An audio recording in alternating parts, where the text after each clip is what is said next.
estou aí com o enfermeiro Domingos Coelho. Ora viva! Como é que está? Tudo bem? Tudo bem. Força, força. Muitíssimo obrigado pela presença.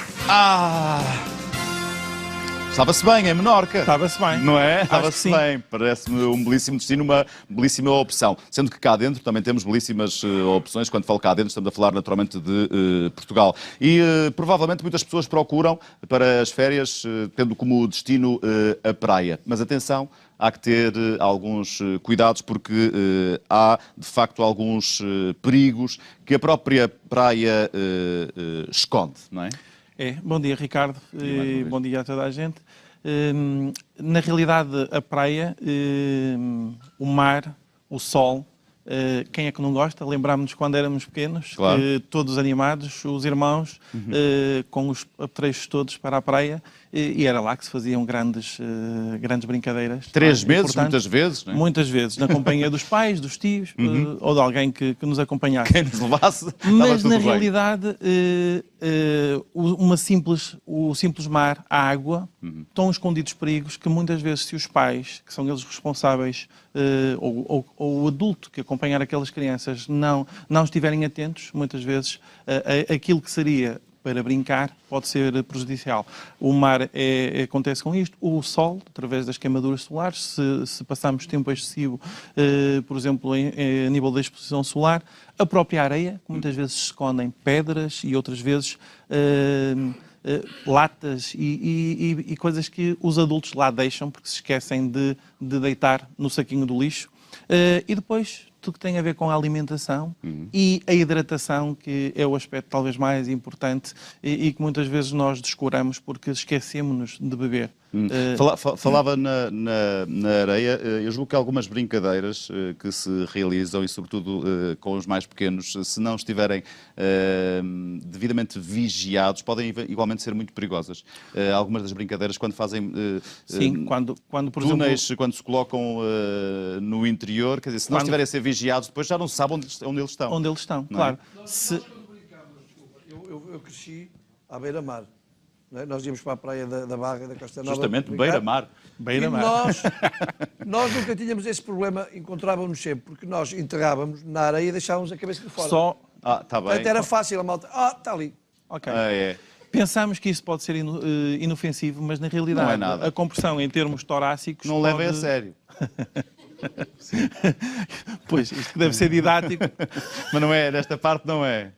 Portanto, nós podemos encontrar exatamente essas brincadeiras que, se deixarmos que as crianças façam exatamente isso, e se elas não forem aconselhadas a evitá-las, elas vão continuar a fazer e daí não conseguem perceber que é um perigo o que pode dali ocorrer. Portanto, este é já um conselho, que é vigiar naturalmente também essas brincadeiras. Mas que outros conselhos podemos dar, e sobretudo olhando para a proteção das crianças na praia? Por exemplo, quando uma criança quer ir à água, e ela deve de ir à água, deve estar sempre acompanhada pelos pais ou pelo adulto, não deve de entrar, digamos assim, de repente, deve ser pausadamente, molhar braços, pernas, e como é uma criança... Não só pelo atenção, choque térmico, mas também porque não conhece eventualmente a zona. exatamente, Não é? porque se a nós uma água que nos dá a nível da cintura, uma criança provavelmente já está a nível do pescoço, Claro. e aí pode ser muito complicado. E depois os mergulhos, que muitas vezes a maior parte das lesões vertebromedulares na infância e na juventude ocorrem porque há mergulhos e muitas vezes batemos com a cabeça Pois, e, portanto, não... fazemos lesão a nível das cervicais. Era isso que dizia. Para além do choque térmico, para além do perigo do nível da água, há também esse perigo que é não conhecer aquela zona e estar escondido, de facto, algo que pode marcar para toda a vida. Para toda a vida. Estamos a falar de praia, mas há alguns cuidados que devemos ter também nas piscinas. Nas piscinas, sim. É muito importante porque as piscinas devem ser vigiadas sempre que possível. Devemos cumprir as regras que devem estar patentes e, portanto, devemos segui-las à risca. Terem atenção... Eu tenho algum receio das pranchas, não sei porquê. Pois, também eu. Até porque Muitas muitas vezes mesmo aqueles escorrega-se. mergulhos, quando há muita gente na piscina, Exatamente. parece-me assim algo confuso. Muitas vezes uma criança, quando vê brinquedos na borda da piscina, ela tenta ir buscar, tenta brincar e muitas vezes estamos distraídos com outras coisas Cai. e muitas vezes cai, é o suficiente para provocar um afogamento ou mesmo lesões que podem ser causadas aí assim. E estamos a falar de piscinas abertas ao público. Ao público. Mas quando são Se piscinas são lá em casa, maior cuidado ainda, porque aí não há vigilância. aí não há vigilância. Então, devemos ter alguns cuidados. Se não estamos a utilizar a piscina, devemos fazer uma cobertura com uma lona ou com algo resistente, de forma a que a criança, se for para cima dela, não vá ao fundo. O mesmo acontece não deixar brinquedos lá, porque a tentação da criança é sempre ir buscá-los, não é? E, portanto, isso é muito importante. Há pouco sublinhava a importância da hidratação. Sim, a hidratação e a alimentação por si só é muito importante. A alimentação, todos nós sabemos que nesta altura devemos ter uma alimentação mais à base de legumes, frutas, água, muita água. Nesta situação, e estamos a caminhar para temperaturas muito elevadas, se nós adultos devemos beber à volta de 1,5 litro de água, uma criança a partir dos 2 anos, 2 anos e meio, deve beber à volta de 1 litro de água. Não é? E se nós pensarmos e se refletirmos, quantas vezes nós conseguimos fazer isto? É muito difícil. E, portanto, ou nós chamamos, até porque a criança o que quer é brincar. Claro. Portanto, se nós chamamos a criança e dizemos, bebes aqui um bocadinho de água, nós não devemos só beber água quando temos sede. Sim. Devemos bebê-la. Aliás, a sede antes. é um sinal de alerta. De alerta, exatamente. E depois a desidratação tem consequências a nível de tudo, do nosso comportamento, do nosso pensamento, do nosso raciocínio e, portanto, leva-nos a uma série de alterações corporais. Há pouco estávamos a falar também, e sublinhamos isso, das brincadeiras na areia, mas a areia pode esconder outros perigos, infelizmente deixados pelo ser humano. Estamos a falar de poluição. Dou um exemplo concreto da minha filha mais nova, que tinha talvez 2 anos, 2 anos e meio, e quando dávamos por ela, ela estava com beatas na boca. Com beatas? Com beatas. Ela apanhava, estava a brincar na areia com os seus patinhos, as suas argolas. Foi um patinho, com certeza. Provavelmente. e, entretanto, ela pegava nas beatas e quando dávamos por ela, pois, ela procurava o lixo que havia, porque aquilo funcionava. Portanto, é uma pena.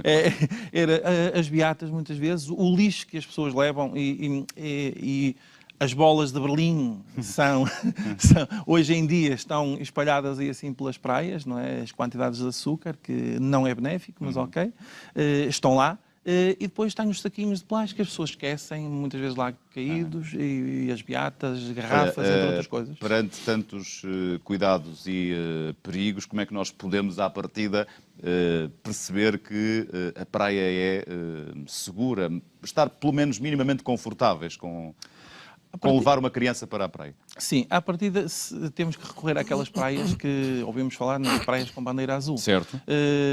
Porquê? Porque à partida tem infraestruturas e tem apoio. limpeza suficiente e muitas vezes análises contínuas da água que permitem, e mesmo da areia, que permitem com que seja uma praia segura. Mas é verdade que ao fim de um dia, e dependendo da cidadania que os cidadãos apresentem naquela praia, ela pode estar mais ou menos limpa. Portanto, também nós como cidadãos temos que fazer pelaquela praia estar impecavelmente, Sim, porque o próximo é o ideal, não é? Isso é o ideal. Está ali assim. Outra situação, temos os nadadores salvadores e, portanto, uma praia vigiada com um nadador salvador é também uma garantia que... Já que falei em nadadores salvadores, e se me permite, só para concluir muito rapidamente, em caso de acidente, esperemos que tal não aconteça, mas em caso de acidente, como é que devemos atuar? Numa praia vigiada, provavelmente mais fácil. Mais fácil. O cidadão tem sempre hipótese de fazer o que é que seja. Temos sempre acesso a um número 112, Sim. que nos pode ajudar. Saúde 24 também está aí, que nos pode dar algo que a gente possa ter dúvidas naquele momento. Se for um pequeno corte, uma pequena alergia, é muito fácil nós pegarmos no telefone e ligarmos. À partida E temos ali uma rede ajuda. e temos uma ajuda. Sempre que existirem cortes, não há dúvida, não temos compressas esterilizadas no saco, mas temos uma toalha mais ou menos limpa, um pano, fazer pressão sobre o corte e depois o 112 e vem-nos atuar.